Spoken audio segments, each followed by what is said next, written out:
moves it at running back. Breeze throws to Michael Thomas, and there's the record breaker. Thomas continues to go up to the 45-yard line. Drew Brees, now the all-time NFL leader in completions. Wow. And with that, we welcome you to Saints Tonight here on CST. Alongside my Super Bowl champ, Scott Shanley, I'm Victor Howell. Deuce McAllister and our Saints insider, Mike Neighbors, will join us momentarily from Atlanta as we get reaction to the Saints' gigantic win over the Atlanta Falcons. And as we talked about this morning, Scott, you were giving us some recollection of your playing days always facing the Falcons and how it always seems to be a different game. In a game where Drew Brees is rewriting the record books again through the air, it's what Drew Brees did with his legs that made the biggest difference today. And it only happens in this series. It comes down to those weird things, but in the end, you knew this game was going to come down to it. It usually does in this series. Comes down to a four-quarter game today and goes all the way into overtime. That's the way this series goes because there's so much talent on both sides of the ball, good coaching both sides of the ball, and this game is going to matter in the end when you talk about an NFC South that's going to come down to, I believe, Week 17. Exactly, and remember that we talked about this morning, after today's game, the Saints will not see anybody else in the NFC South until Thanksgiving. You haven't even seen Carolina. You won't even see them until, December time frame. So you see them twice in 3 weeks. So a very important win for the Saints, who lost that home opener, kind of a loss and a half in the division. Maybe they got the win and a half to make up for it today on the road, which is where we take it, the Mercedes-Benz Stadium there in Atlanta. And maybe to start the game, you see Drew Brees stretching. It was a sign of things to come, what he would do. And we'll get to those highlights a little later. But the Saints lose the toss. Atlanta defers, so Brees does what he does so well. Let's start the game through the air. Drops back to pass. Michael Thomas right across the middle, 35 yards on the completion, and just like that, inside the Falcons' 40-yard line. In fact, right at the 40, 1st and 10, and now it's Alvin Kamara out of the backfield against the Browns. Had an 18-yard run, longest for the Saints. This time a 17-yard run to start the game. 1st and 10 from the 23, and Brees to Kamara through the air this time. This is good for 11 yards in the first down. And it ends with this, a 3rd and 2 from the 4. Watch Brees with the fake. Rolls out, it's Ted Ginn. Ginn dances in from 4 yards out. Brees 9 of 11 for 90 yards in the quarter. A 6-play, 75-yard drive to open the game. That took 3:15, and the Saints are up 7-0. Here comes Atlanta now, 3rd and 1. Matt Ryan to Julio Jones. We focused on him this morning, 5 yards on the completion.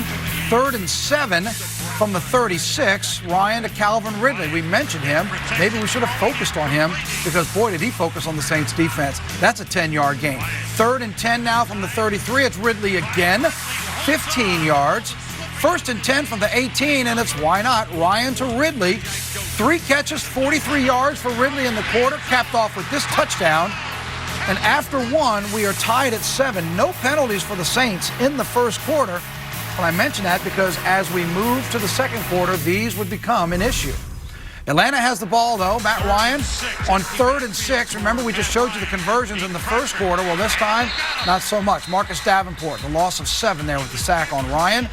Turn the ball over. Saints get it now. 1st and 10 from the 38. And Brees is going to look for Austin Carr. Steps back. Pocket. No problem. Carr, no problem. 25 yards on the gain. 1st and 10 now from the 37. And he gets it to Ted Ginn. And once again, the Saints are moving. But here comes that first penalty. And Scott, it's a big one because it's a holding on Benjamin Watson.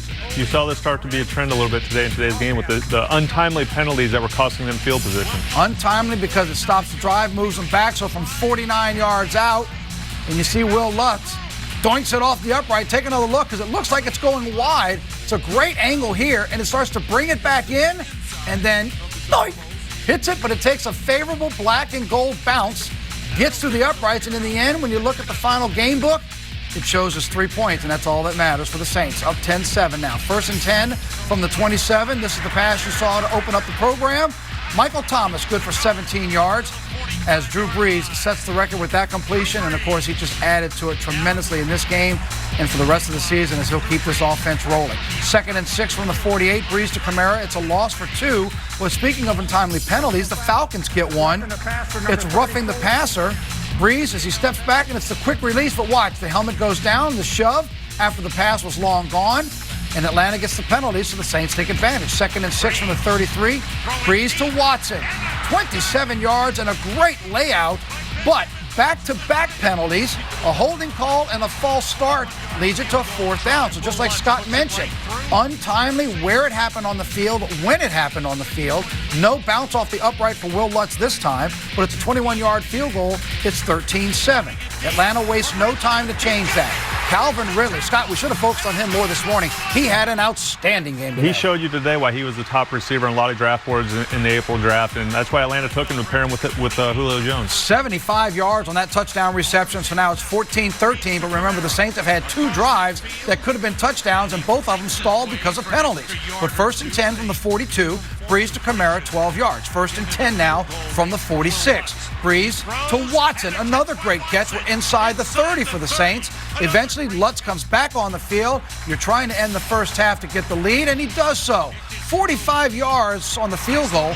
4 penalties in the quarter for the Saints, who had 163 yards in the quarter, but 153 through the air.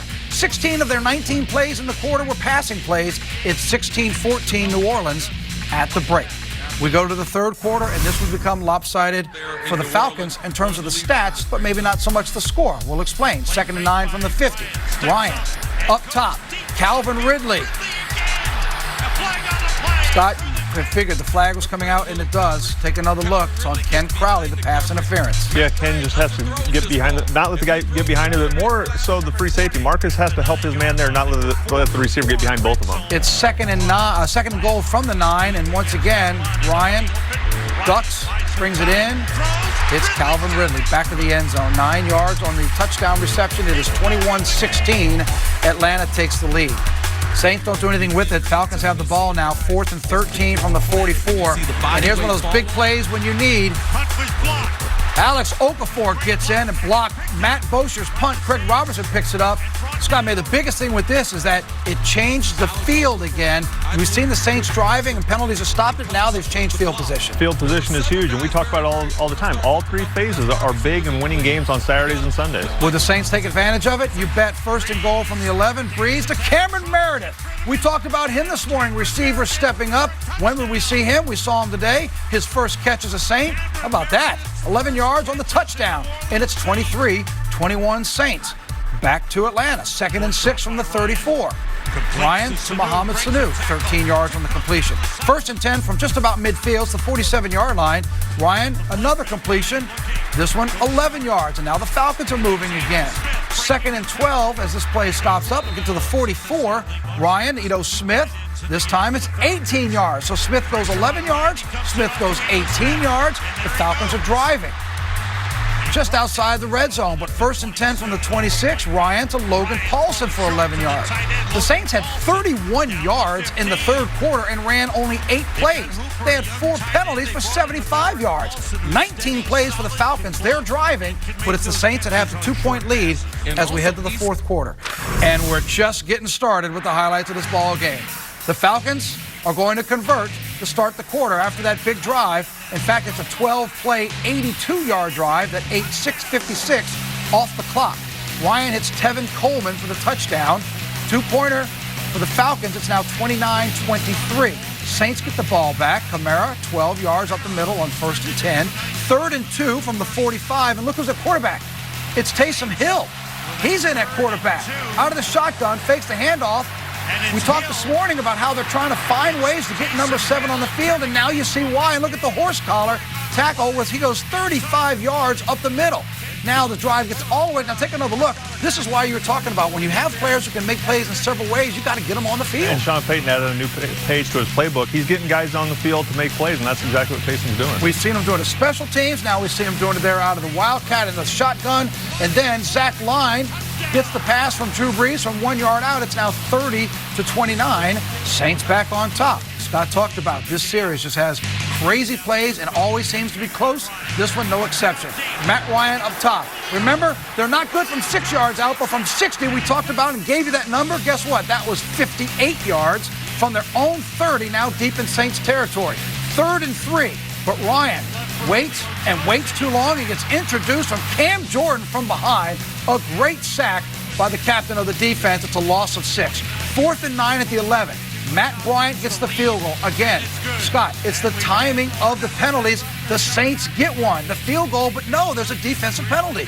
all day. You have to just be smarter than this. These things add up in the end. Maybe the game doesn't go to overtime. Maybe the game is ended in 4 quarters. You can't make those type of plays in that situation. It's a personal foul, so the Falcons say, you know what, we'll take the downs, red zone, take the field goal off the board, and this is what happens. Matt Ryan comes into Sanu for a touchdown pass. So instead of the field goal being up 32-30, it's a touchdown. Now the Falcons are up 37-30. They went for a 2-point conversion again, by the way. So now the Saints know they got to get a touchdown. Breeze to Michael Thomas, 14 yards. 1st and 10 from the 47, and it's Ted Ginn on the end around, and that's good for 20 yards. Saints have it 1st and 10 from the Atlanta 33. Breeze to Alvin Kamara. You see him just turn right back around, squats down 5 yards out, goes for 15 and gets the first down. 3rd and 10 now, 3rd and 2 from the 10. Guess who's back at quarterback? Taysom Hill. Now it's 3rd and 2. Hill avoids a tackle and gets 2. That's all they needed to get the first down, and he gets it. 2nd and goal from the 7. Here comes, what do they nickname Drew Brees? Wheels. Check it out. Out of the gun. Looking to pass, sees some green, and then whoop! Hits the rope-a-dope. How about the little duck and the pivot from Breeze? Look at the moves, Scott Shannon. Old man still has the moves. The irony is he breaks all these records for his arm, and today's game comes down to Drew Brees' legs, which is funny to see, but he can still move. He takes care of his body, that's for sure. Whoop, look at the hesitation and the spin move from the 4-yard line. Gets it into the end zone. 20 plays for the Saints in the quarter for 145 yards. Breeze was 6 of 6 through the air. We've got bonus football. Now, remember, Atlanta won the toss to start the game. Maybe one of the bigger plays that you don't see was that the Saints win this toss because you knew they took possession, and that was key because Atlanta never saw the ball except for when they were watching it leave that man's hand. 1st and 10 from the 31, Breeze to Michael Thomas, good for 23 yards. 3rd and 8 from Atlanta's 33. A field goal, Atlanta gets the ball. A touchdown, game's over. Breeze to Kamara. You needed 8, Kamara gets 8. Whew, it was close, but they get the spot that they want. They get the first down. Now it's 3rd and 5 from the 9. You need 5. Michael Thomas gets you 6. Now it's 1st down. Saints don't get it in. 2nd down at the 1. It looked like Kamara got in. They ruled him short. Saints come out of the huddle. Was anybody surprised this was going to happen? Breeze under center. Quick snap and up. And Scott, he's one of the best at this, has the ball clear the line, but then you see him bring the ball back into the chest so he doesn't lose it. Yeah, and this is what Coach Payton trusts him to run this because a lot of coaches aren't going to put their franchise quarterback in harm's way by having him jump over the line, but Drew has a knack of reaching out the ball, like you said, pulling it back just in time, and he's done that outstanding over the course of his career. A 2-touchdown day for Drew Brees with his legs. Oh, by the way, through the air, 39 of 49 for 396 and 3 touchdowns. Michael Thomas, told you earlier, targeted 10 times, caught all 10 passes for 129 yards. Alvin Kamara, we'll focus on him later, targeted 20 times. Yep, it was that kind of day through the air. By the way, the Saints also had a nice rushing day, 27 carries for 143 yards. Atlanta, just 22 carries for 48 yards. So it all went on the shoulders of Matt Ryan, who threw for 374 and 5 touchdowns. But in the end, the Saints go on the road in the division and get a 43-37 win over the Falcons. Obviously, it was a hard-fought game by both teams. Momentum went back and forth quite a bit. I'll credit our players, their players as well. Guys were tired by the end of the game fighting, and fortunately, we were able to get the coin toss and put together a good drive. What does it mean you guys overcame a lot to get this win? What does it mean moving forward now? Just keep building.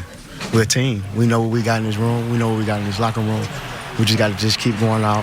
Every game ain't going to be the same. Every week ain't going to be the same. We just got to go out and just play the play. It's a big team win.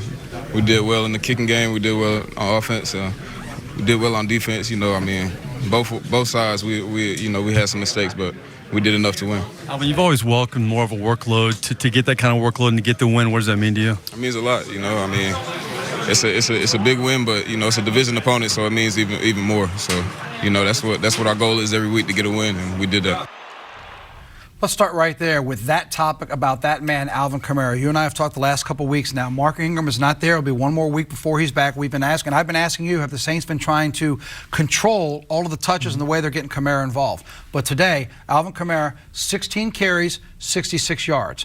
20 targets as a receiver with 15 catches for 124 yards. So you want to do the math. You're talking about a guy that had just shy of 200 total yards, and I'm not even mentioning some of the kick returns he had as well. Yeah, he's been amazing. Every time you start to say, well, let's see how he does in year 2, or let's see how he does once defense start game planning him, I truly believe this is a kid that you can't game plan against because he can do everything. He can run in between the tackles. He can go out. He can run routes. There's no limits to his game, and I think defensive coordinators are finding that out as year 2 approaches. You spend all the time watching him in the offseason and try to stop him, but it's what he does in every different level of the game that you can't defend. You can't take away the pass and the run at the same time, and that's the versatility that is so hard to stop. And you talk about limiting his touches, but this game is about winning, and you're going to put the ball in your best player's hands, and he's one of the best players in the NFL. Yeah, and you heard him just tell Mike there a moment ago, he doesn't mind the touches. He's ready to carry the workload. And what we really saw today, and we've seen this from some special players for the Saints in the past, you don't have to send him deep down the field. Get him the ball anywhere from the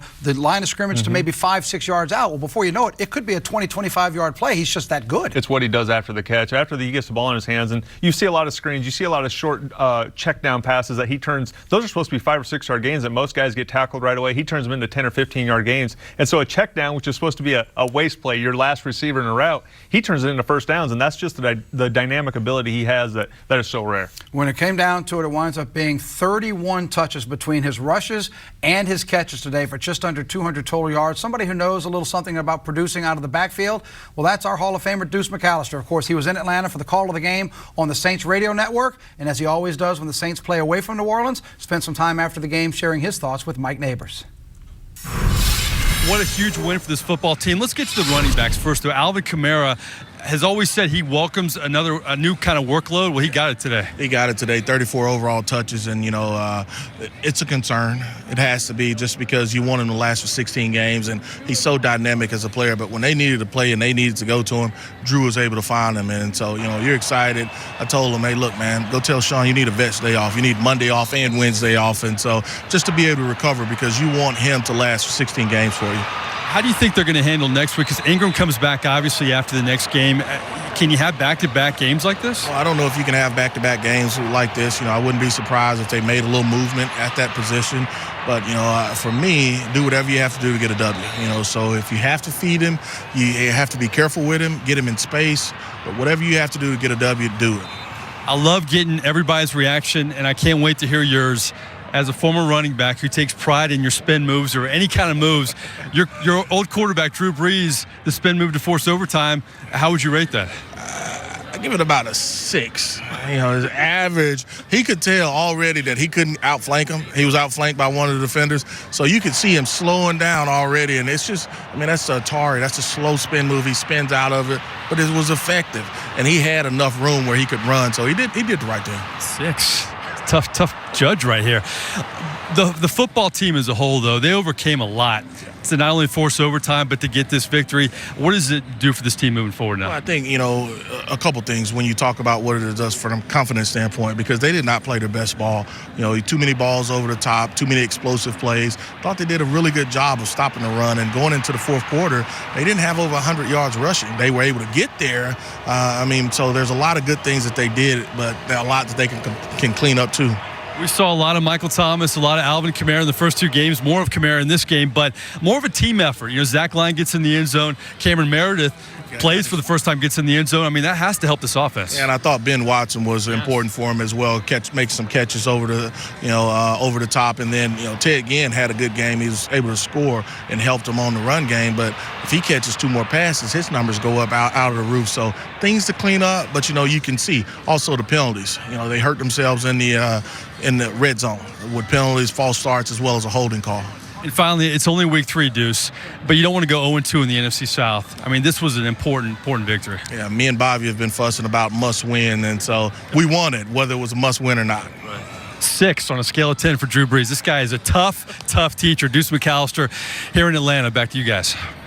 All right, guys, thank you very much. You heard him talking about Watson as well. We're going to get to the final drive here in just a moment. But, Scott, we should mention that you had 6 wide receivers whose longest pass of the day was more than 10 yards. Watson, and we haven't heard a lot from him through the first 2 games, but he was targeted 6 times, had 5 catches for 71 yards. Now you start adding that tight end factor in for Drew Brees. You just told us about Kamara. Oh, and by the way, now you got Michael Thomas and the other guys. Boy, now you're really giving some problems to the defense. And that's what has always made this Saints offense so hard to defend. When you come into a game, and obviously it's Michael Thomas and it's Alvin Kamara who you want to stop. And number 9, those 3 are make the engine go every week. But when you start spreading this ball around to all these different players, which Drew has always done over the course of his career, that's what makes an offense truly hard to stop. And Ben Watson emerging as a tight end, he's a pro's pro. He gets it. He's been around the league a long time, and he has a knack of making those seam routes. Drew throws that thing perfect. Yep. And so when you start to get all that flowing as a defense, you can't stop everybody. And, of course, you're going to stop those 2 young guys who have torn up a lot of defenses. And Drew Brees and Watson have chemistry from his time here previously, and then to come back and to see him picking up there. So let's get to overtime. The Saints win the toss. You knew immediately they're going to take the ball. And this, if you can't say it was vintage Saints, it's certainly vintage since Sean Payton's been in town.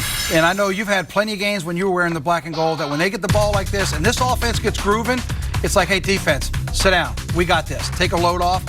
This was methodical. This was surgical, the way they just picked Atlanta apart in the overtime. It's a great way to describe it. You could just sense, as a player when I played with this offense, you could sense the momentum. And you just rode that momentum. And there was no doubt that if I was standing on that sideline today, we got this. We got 7. You could just sense that's the way the game was going. That's the way the offense was flowing.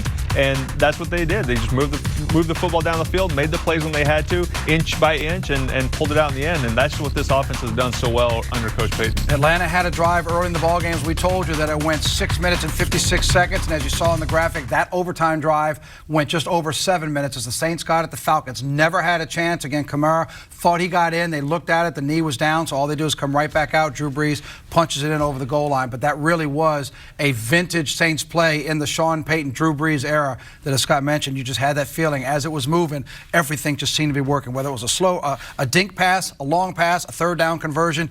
Yeah, you could just kind of, even as a fan, you could just kind of feel what you were talking about. You knew the sticks were going to keep moving in overtime. They just had that roll to it. Yep, they were rolling indeed. Well, we talked about Mr. Meredith. We've been waiting for him. We mentioned it this morning on our pregame show. Where we're going to see him and what does he bring to the table? Scott was breaking it down a little bit. Well, he finally makes his Saints debut. He gets his first catch, and it happens to be a touchdown, and an important one at that. And afterwards, Mike Neighbors caught up with him. You missed the first 2 games. What did you envision your role would be today? Do you have any expectations at all? We tried to ease my way back into it. The only expectations I had was to go out there, find the rhythm of the game, find the speed, get on the same page with Drew, and go out there and have fun. At the end of the day, that's what it was all about. And, unfortunately, that happened to me in the first place. But, coming off of that, just had to, let it go out of my mind, and I was able to do that today. But you contributed at a key moment. Okafor, forces the turnover, and then you get the touchdown to put this team up 23-21. Take me through that play. Yeah, it was just a low red zone, man-to-man call we had. And like I told him, if Drew had got out or flushed and got to the last read, that I might be a viable option. So I saw him get out, and I came across the middle, and, I knew I should get vertical and try to get in the end zone. This has been a long road back for you. You missed the first 2 games. I know that had to be frustrating, but to be back, to find the end zone in your first game, what does this mean to you? It means a lot, man. It's just, one of those things where you have to let it sink in and, come to realization. But at the same time, it's about accepting what happened and, moving forward and getting better. So I'm excited, man, to go back to work on, tomorrow and, find what I could do better.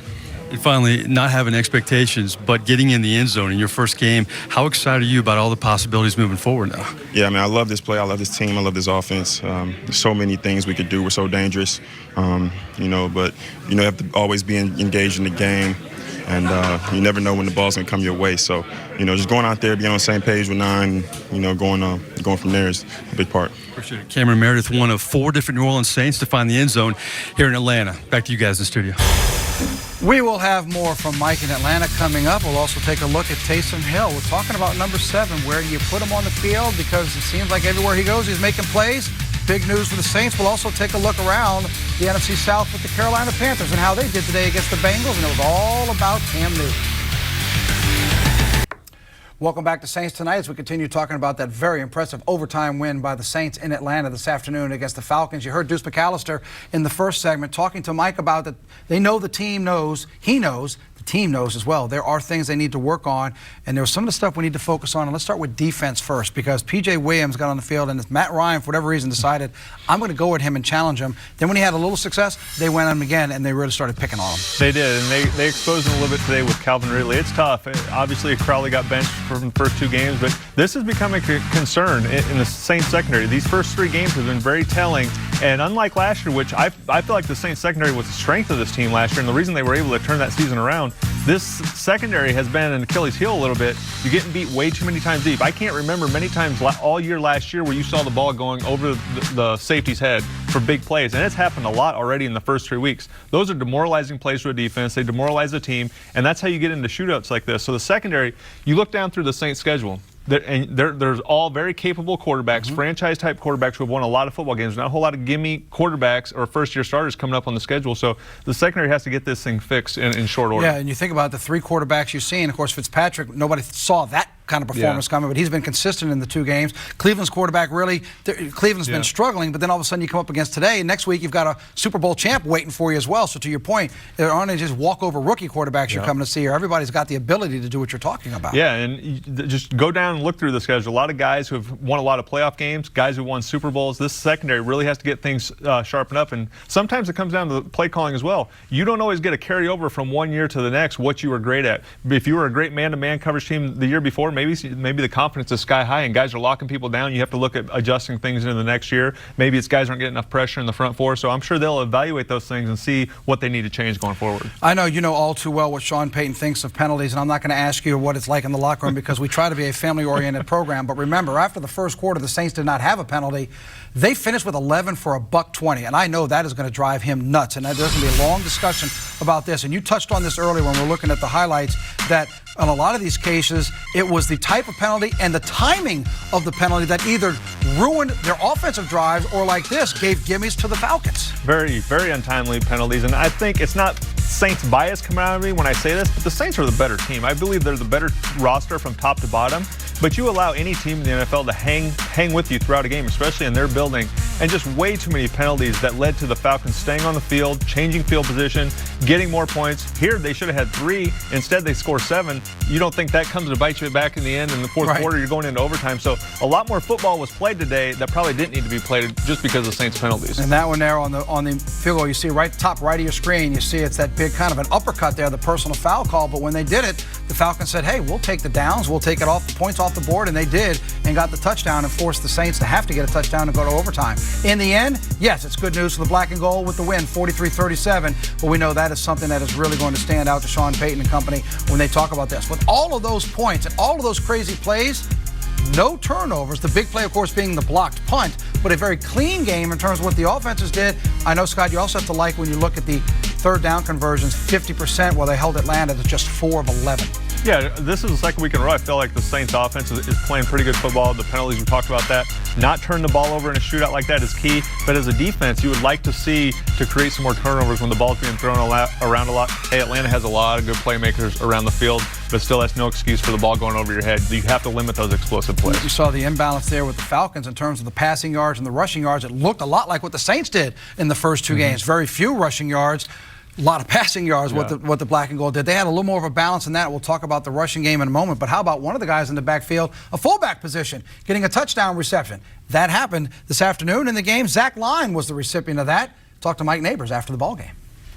All right, guys, a big win for the Saints here in Atlanta. Fullback Zach Line joins me, and a lot of big plays. You made one of them on 4th down. Talk about that play call and had to feel good to execute it. Yeah, we had a good drive. Offense was converting well today, I thought. I thought we should have scored the play before. They gave us a different look than we were expecting. Alvin should have got in. So once I heard the personnel called in for that play, I knew it was coming to me. So wipe the gloves off and let's go. A lot of guys contribute on offense. What does that mean to an offense in a game like this where everybody's just doing their thing? We got a lot of talent. We got a lot of groups that come in. It's not just 11, 12, 21, your typical fullback, tight end sets. We got different receivers that come in different packages. We got Taysom Hill coming in packages. We got different running backs like Jonathan Williams coming in different packages. So we just have a lot of depth and a lot of skill. So, that speaks volumes about the way they bring guys in here and develop talent. You catch a touchdown pass from Drew Brees. You've seen him throw a lot, but how about the running moves, the spin move to force overtime? When you saw that, what'd you think? I know he doesn't want to run that, but once he put that spin move on, I knew it was going in. So, I think I came to sideline and Boston Scott took credit for, teaching how to do a spin move. Oh, really? Yeah. That's what he says. Okay. It's inside stuff right there. Finally moving forward now, you guys overcome so much to get to overtime and then get the win in overtime. What does this mean for this team now moving forward? I think that's just a sign of a good team, a team that's coming together. You got to learn how to win games and close games out. We always say the first thing we got to do is learn how to win and learn how to be champions. So we're learning how to win. We got a long season ahead of us. It's a good conference win. We're just going to keep this rolling. Enjoy this whatever 6-hour travel back home. This is the best time of the week because there's no game planning going on. You're just kind of soaking in the win. And what better way to do it than against Atlanta? Enjoy the ride home. I appreciate your time. Appreciate it. Fullback Zach Line, New Orleans Saints, big win here against Falcons in Atlanta. Back to you guys in the studio. Big win and a big catch for Zach Line. Mike, thanks. We'll be right back to you there in just a moment because now we do want to focus on some of the more positives. So many in this ball game with so many different plays. But let's talk more about that backfield and the rushing game. 27 rushing attempts. We did not see a number like that through the first two games. Saints really got more to the game where they kind of spread it out a little more. We saw the end around. Yep. We saw Hill coming in there, and we already talked about Kamara. But this was more of the balance we talked about in the first 2 weeks that the Saints looked for that overall success, and they finally got it today in the biggest game so far this year. You can tell they made this a focus, and like you said, Victor, they did a great job of not just handing the ball off up the middle or just running pitch plays. They got very creative with how they ran the ball, and I think that kept the Atlanta defense on its heels all day. And it was a great game plan because we talked about in the pregame show how many injuries this Atlanta defense has. They're missing one of the best linebackers in the league, a great safety. So the Saints offense attacked this defense exactly how they had to and were successful doing it. And I also thought, while I was critical of the offensive line today, I think they came to play and created much better run lanes for these running backs today. Well, Drew Brees certainly gets a lot of attention for the move right here in the spin move and a lot of smiles because of it, because we're not used to seeing number 9 break out of the pocket like that and certainly bounce off a hit and take it in. But you're certainly going to hear more about Taysom Hill, and we keep talking about him because we've seen him now with special teams, we've seen him in a quarterback, and then in running today. He had 3 carries for 39 yards. When you look at his total numbers, that's a 13-yard average. Mark who? We're not taking that guy back. We got this guy. Kidding, of course, with Ingram, but it was an outstanding performance for Taysom Hill to come in and contribute, like Scott told you about this morning. Find ways to get him on the field, and Sean Payton showed more of that in today's game, wound up leading to a big win, and Mike caught up with Taysom Hill after the ball game. All right, guys, we're in Atlanta. Taysom Hill joins me.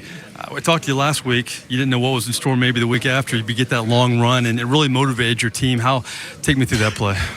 That was a package that we've had in for a little bit, and good opportunity, and just really wanted to make the most of the situation, the opportunity, and that's what we were able to do. And we had great blocking downfield that allowed us to get on the safeties in the secondary and spring a big play for us. We never know what to expect from you from week to week. Do you know what to expect from week to week? No, we go in, we have our base install on Wednesday, and kind of don't know what to expect on Wednesday, and then Thursday is third down and red zone the next day, and so every day I'm kind of on my toes waiting to see what's next. But I love it. Any opportunity to be on the field and contribute and win is what I'm all about. And finally, you may have inspired your starting quarterback. He had 2 rushing touchdowns. Evaluate the spin move there to send this game to overtime. Look, Drew has been doing this a lot longer than I have, so I can't take any credit for what Drew does. Look, I think at the end of the day, when you see a guy like Drew that's been doing this for so long, that is committed to win the way that he is, I think when everyone on the sideline saw that play, I think everyone, knew that we weren't going to lose this football game. Taysom Hill here in Atlanta. Back to you guys in the studio. Mike, thanks. As Scott mentioned, you got all his highlights about Drew Brees running in a game where he sets the completions record for what he's done his entire career, being Mr. Accurate through the air. We will talk to number 9 when we come back.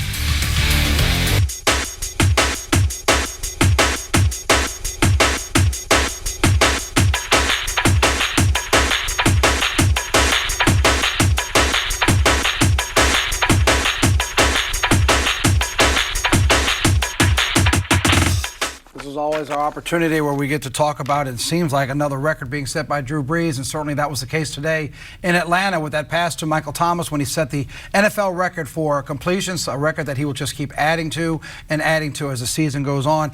And the interesting thing with Scott, when you look at the number of completions, but look at the attempts it's taken him to get there, it's not even close. It shows you how accurate he's been for his career, that he reached this plateau, and he's way behind. He's way ahead in terms of the number of attempts made. He's not even close to throwing as many as what was the previous record. Yeah, Mr. Efficient. When you look at his career, you look at his ratings after games, he knows where he's going with the football. And the one thing that always impressed me about Drew is just the accuracy he has with the ball, but how he knows before the ball's even snapped where he's going with the ball. There's so many times chess matches before the ball's even snapped. He knows exactly what you're doing on defense, and that leads to his efficiency every time the ball snaps. It's pretty frightening when he knows what he's going to do and he knows what you're going to do before the ball is snapped. So this morning, we gave you the numbers. We've now updated the graphic. We told you this morning Drew Brees needed to average about 287 yards over the next 3 games to be able to set the record at home Monday Night Football in 3 weeks, or now 2 weeks, against the Washington Redskins. Well, with the new number, you see where he stands. He has 417 yards left before he gets to Peyton Manning.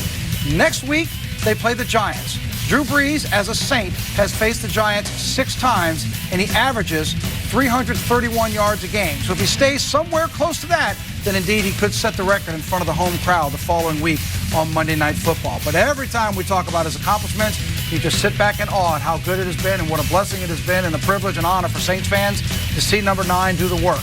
It's also the same for us, because win or lose, each and every week, he sits down to share his thoughts on the game with Mike Neighbors.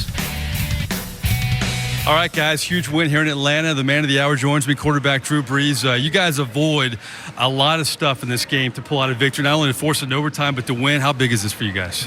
It's a huge win, huge team win. You know, we knew what this game was going to be like. You know, it's always a back and forth slugfest, an all-day sucker with these guys. Listen, they're a heck of a football team, and we know how explosive they are on offense, so we know how they have the ability to score, and score they did, and we just, we had to kind of keep pace with them, and then when we had to make the plays to win, we get a touchdown there at the end to tie it. Defense comes out, stops them, sends it to OT, and then, we win the toss, and just felt like, all right, guys, one play at a time. Let's seize this momentum and continue to convert first downs, wear them down, and go down and end this game right here, right now. I'll come clean. I asked you before this interview, have you ever scored 2 rushing touchdowns in a game? You reminded me it was 2009 against the Miami Dolphins. I remember an athletic move in that game when you slam dunked the basketball. You have another one in this game with the spin move. I have to take a lot of pride in that move, right? Yeah, I was joking around saying that I coach my kids in flag football, and I keep telling them, guys, spin moves are good, and they just don't believe me. They still just keep running and getting their flags pulled. I'm like, guys, you spin, they have a hard time. So now I have video evidence. I can show them, look, guys, see, spin moves are good. It was just one of those, hey, you're scrambling and you're just trying to get what you can, right? You're close to the end zone. Hey, if you can get in, great. But 2 guys bearing down on you, I felt like they were more interested in trying to get a big shot on me than they were wrap me up. So felt like the spin would work, and it did. Zach Line tells me Boston Scott told you that he taught you that. Is that true? I'm hearing that. B. Scott? Yeah. I've seen B. Scott do that a few times. I might have taken a page out of that book. Let's talk about, in overtime, getting this win after that. And a lot of things happened. It looked like, had a couple reviews. But, that last drive was really big for this offense, obviously. Yeah, it was big. Listen, we knew the job we had laid out for us. If we can possess this ball and move the ball down the field and, of course, get some sort of points, but obviously touchdown ends it, right? So just knowing how important that was, and everyone contributing, converting some critical third downs in order to make that happen, and getting the final touchdown. I mean, even getting one called back. We thought we'd won. Yeah. We got to go back out there and then seal the deal. Taysom Hill, once again, another big play. Every week it's something different. How much energy does he bring week in and week out? Because it seems like he doesn't even know what he's going to do, because every week he's called upon to do something different. He's extraordinary, such a great guy, such a great guy in the locker room, such a great competitor. Listen, this guy's going to be a great quarterback, okay? And look at all the other stuff he's doing just because they're asking him to do it, and he wants to help this team however he can. So it's, hey, Taysom cover kicks, hey, Taysom hold, hey, Taysom block a punt, hey, Taysom run a fake punt. And now he's returning kicks, and, making really game-changing plays, with that run and the way that lit up our sideline and got the momentum swinging in our favor. I mean, it was tremendous. So much happened in this game. Oh, by the way, in the first half, you set an NFL record for most completions. That seems like 3 years ago because so much has happened in this game. but Drew, what does that record mean to you now that you have it? Listen, I'm just very grateful. I'm very grateful. Makes me think of all the hands that caught those passes and all the guys that blocked and were a huge part of that. There's so many people that are a huge part of that. The entire Saints organization is a huge part of that. It really belongs to all of them. Final question. So many twists and turns in this game. What does this mean for this team moving forward? Now you beat your arch rival in this fashion in overtime. So many people contributing on this team. What do you take from this? Well, we continue to grow. We continue to find ways to win in tough situations. Man, this is where you establish your identity. This is where you grow as a team and strengthen and, prepare yourself for the long season, but also give yourself a lot of confidence. Nice spin move. Nice game. I appreciate it. Thanks, Mike. All right. Drew Brees here in Atlanta. It's funny. Last time he scored 2 rushing touchdowns. That 2009 game against the Miami Dolphins. Huge win in Miami. Boy, huge win here in Atlanta. Back to you guys. Mike, thanks so much. For what it's worth, Brett Favre took him 10,169 pass attempts. It took Brees just over 9,400 to set the record. When we come back, we'll take a look at the Saints' next opponent, the New York Giants. Tampa Bay with the week off, so the only other team in the NFC South that is playing, or at least not playing on Sunday for Tampa Bay. The only other team's the Panthers. They are taking on the Cincinnati Bengals. First quarter, Cam Newton rolling out to the left. He sees the opening. We're used to seeing that quarterback get into the end zone. 7-7 as he scores from 2 yards out. Second quarter, now he's going to do it through the air. Newton from 4 yards out finds Devin Funchess. 14-7, Panthers on top. Later in the second, it's Newton again. This time, out of the shotgun, hits C.J. Anderson, but quite honestly, it's C.J. Anderson that does the work. He picks it up basically at the line of scrimmage and takes off. 24 yards for the touchdown. It's 21-14. Back to Newton and back to running. Third quarter, on the option, he keeps it 5 yards on the run. 15 of 24 for 150 yards and 2 touchdowns. 36 rushing yards and 2 touchdowns. Carolina gets the win over the Bengals by the score of 31-21. As we mentioned, next week, the Saints... Well, let's take a look at the NFC South first. We'll get to the next opponent in a moment. New Orleans, Carolina improved to 2-1. Remember, there were 3 teams at 1-1. It's the Falcons that dropped to 1-2. And Tampa Bay, the only undefeated team. And, of course, we have talked enough about them and the way they have started their season. Now to the Saints' next opponent. It's an afternoon kick next Sunday as they head up towards the Big Apple, taking on the Giants, who this afternoon we're taking on the Houston Texans. First quarter, Saquon Barkley. 15 yards on the touchdown. Take a look. Look at the stutter step and then bounce it to the outside, and then he's clean. It's 7-3 Giants. Second quarter, one of those quarterbacks Scott was referring to, Eli Manning. He's going to find Rhett Ellison, 16 yards on that quick pass. It's 20-3 Giants on top. Fourth quarter, Giants still in control, but they need a little cushion, and they're going to get it. Manning to Sterling Shepard. 7 yards here on the touchdown pass. Sterling's dancing, Odell Beckham's dancing, Giants having a good time. That's because they get the win by the score of 27-22. It's their first win of the season, and they head home with a little momentum now as they get ready to host the Saints, which is important to mention that after the first 2 at home for the Saints, now they go on the road. You get a huge win in week 1. We know about the record that could get set 2 weeks from now against Washington, and then saddled right there in the middle is a Giants team that's still trying to find its identity. So the biggest focus for New Orleans during this week is what? Not looking past this game. I think this Giants team has been an up and down team. Last year didn't have a great year. Eli Manning has been off for really a couple of years, hasn't been playing at an elite level, but they still have weapons. They have Saquon Barkley, who a lot of people had as their best running back on their draft board. Obviously, Odell Beckham, you know about him, and the Saints secondary has been struggling. It's going to be one of those games where it could be a back-and-forth game again. It's going to come down to playing some defense. I have a feeling we'll be talking about that Barkley young man next week when we get you ready for the game. Don't forget Saints game day next Sunday morning. We will get you ready. Our Saints insider, Mike Neighbors, will be in New York. We will hear from him and get a preview of everything that'll be between the Saints and the Giants. Again, it's a 3:25 kick Central Time in New York, and then join us next Sunday night for Saints Tonight. Once again, Deuce will join Mike from New York to give us his thoughts. Mike will talk to Drew Brees, and Scott and I will break down all the highlights, hoping that the Saints head back home with a nice big win and get ready for that Monday night game against Washington. It was certainly an exciting day to see the Saints and the Falcons, and we thank you for ending your Saints game day with us here on CST. For Mike Neighbors and Deuce McAllister in Atlanta, Scott Shanley, I'm Victor Howell. Thanks so much. We'll see you next week right back here on CST.